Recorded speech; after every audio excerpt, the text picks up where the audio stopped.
Ambroise Tsioyo m'avait proposé de venir vous rendre visite en République démocratique du Congo de façon à pouvoir intervenir physiquement. Ça n'a pas été possible et quand il m'a proposé cette vidéo, j'ai accepté tout de suite. Pourquoi? Je vais tout d'abord vous faire une confession. Je ne connais pas bien l'Afrique. Et en tout cas, je ne connais pas assez l'Afrique. Mais je sais une chose, c'est que le développement de l'Afrique, il est primordial pour tous. Et c'est de cette façon, en faisant cette vidéo, je voudrais vous expliquer un peu plus quelle est la conception de la région des Hauts-de-France, la 3e région de France, dans ce partenariat avec l'Afrique, ce que nous avons déjà entrepris et ce que nous pourrions peut-être davantage entreprendre demain. Je sais que votre réseau, qui contient, je crois, près d'un demi-millier de membres, de partenaires économiques avec son influence, peut aussi être un véritable levier de réussite et de développement économique. Vous allez débattre au cours de cette conférence de sujets essentiels sur l'avenir de la République démocratique du Congo, mais aussi de tout un continent. Et il y a peu de responsables, notamment en Europe, en France, qui ont cette vision aussi pertinente à 20 ans. Quelle vision politique, quel modèle de développement économique et social adopter? Dans quel mix énergétique il faut investir? Comment mieux former la jeunesse africaine pour faire d'elle première ambassadrice de la paix, du développement et des succès économiques de votre pays? Et pour cela, je voudrais vous dire que la région des Hauts-de-France peut devenir un partenaire. Un partenaire pour les entreprises de RDC carrefour de l'Afrique, évidemment. Nous sommes une région qui est au cœur de l'Europe, parce que dans un rayon de 300 km autour de l'île, la capitale régionale, vous avez 78 millions de personnes. Et un facteur va jouer, le Brexit, même si le Brexit, encore aujourd'hui, avec nos amis britanniques, est source de beaucoup d'incertitudes. Qu'est-ce qui va se passer? Deal, no deal, pendant combien de temps? Nous avons vocation à rester l'Europe la plus proche du Royaume-Uni. Donc celles et ceux qui veulent continuer à travailler avec le Royaume-Uni pourront le faire en Europe, dans les Hauts-de-France. Et c'est de cette façon que nous travaillons depuis maintenant de nombreuses années. Et c'est de cette façon aussi que nous avons réussi à être la 3e région la plus attractive pour les investissements étrangers et la 1re région la plus attractive pour les investissements industriels. La vocation des Hauts-de-France, c'est de devenir une porte d'entrée de l'Europe et la 1re région logistique de France, un hub logistique pour celles et ceux qui veulent travailler en Europe. Nous avançons bien sur 2 jambes. Nous avons à la fois les services, la technologie, mais l'industrie. J'ai la faiblesse de continuer à croire au développement industriel et la région accompagne beaucoup les entreprises industrielles. Dans le partenariat avec l'Afrique, nous avons fait un choix qui n'est pas exclusif, mais un choix qui veut donner une cohérence à notre action. L'énergie, c'est un pilier du développement et la région Hauts-de-France cherche à développer l'énergie en Afrique. Oh, ce n'est pas nous qui avons inventé le concept, c'est Jean-Louis Borloo, mon ami Jean-Louis Borloo, qui m'a expliqué ce qu'il avait en tête. Et c'est de cette façon, depuis juin 2017, que la région des Hauts-de-France est engagée, aux côtés de Jean-Louis Borloo, de son association pour la mise en œuvre du plan énergie, croissance en Afrique.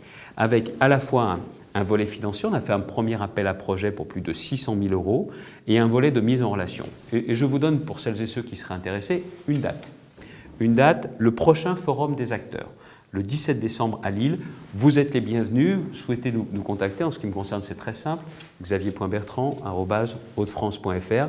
Vous êtes les bienvenus pour participer à ce forum où la thématique centrale, c'est l'énergie, parce que derrière l'énergie, il y a bien évidemment la question du progrès économique, du développement économique et ces succès économiques dont nous parlions.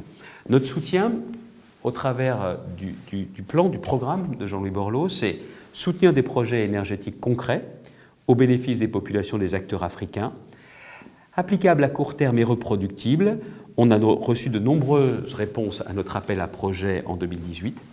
Mobiliser la filière énergétique des Hauts-de-France en proposant à ces acteurs des débouchés, des partenariats par le développement à l'international et renforcer le rayonnement à l'international de la région et aussi de ses compétences. Nous avons déjà plusieurs projets sur le continent africain qui sont mis en place, mais je serais très heureux qu'avec la République démocratique du Congo, nous puissions également étoffer ces partenariats africains et justement pouvoir rendre éligibles des projets de RDC avec vous. Enfin, il y a un tout dernier aspect qui pour certains n'est pas économique, il est culturel, il y a une autre dimension, beaucoup plus large, même si elle peut recouper ces 2 aspects, c'est la question de la francophonie. C'est ce lien particulier entre nous. Vous êtes le plus grand pays francophone au monde.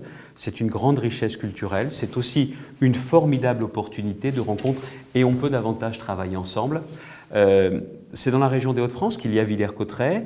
Nous accueillerons en 2022 à Villers-Cotterêts un grand laboratoire de la francophonie. Il y a des projets importants dans la région et nous voulons justement, avec cette francophonie, asseoir et développer un rayonnement mutuel, conjoint. C'est du gagnant-gagnant que nous pouvons clairement mettre en place. Chacun doit jouer carte sur table sur les intérêts qu'il recherche justement dans une véritable prospérité économique, dans un véritable partenariat, et c'est ce qui produit aussi une relation commerciale équilibrée. J'ai aussi conscience que c'est en Afrique, c'est avec vous, c'est autour de vous que se concentrent les défis et les opportunités de demain.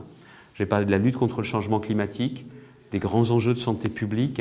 L'ancien ministre de la Santé sait aussi comment vous vous battez.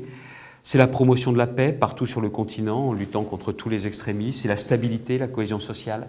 C'est la gestion durable des ressources rares. C'est la question de la mondialisation qui bouscule les modes de vie traditionnels. C'est l'intégration des jeunes sur le marché du travail. C'est la question des flux migratoires. C'est chez vous que ça se joue. Vous l'avez souvent entendu, mais j'essaye en tant que président de région de pouvoir apporter clairement ma contribution. L'Afrique est à un carrefour. Le moment où nous parlons est un véritable carrefour. Je pense que nous devons, mieux qu'hier, la France, l'Europe et peut-être les Hauts-de-France, être présentes pour vous accompagner, pour permettre de vous aider à saisir nombre d'opportunités. Opportunités pour vous, opportunités pour nous, parce que je pense sincèrement que nos intérêts sont communs. Alors en attendant, je vous ai donné une date au mois de décembre. Vous êtes les bienvenus, je serai très heureux de pouvoir enfin venir vous rendre visite. Merci de cette invitation par vidéo déjà, et en tout cas, vous êtes les invités si vous le souhaitez pour le mois de décembre.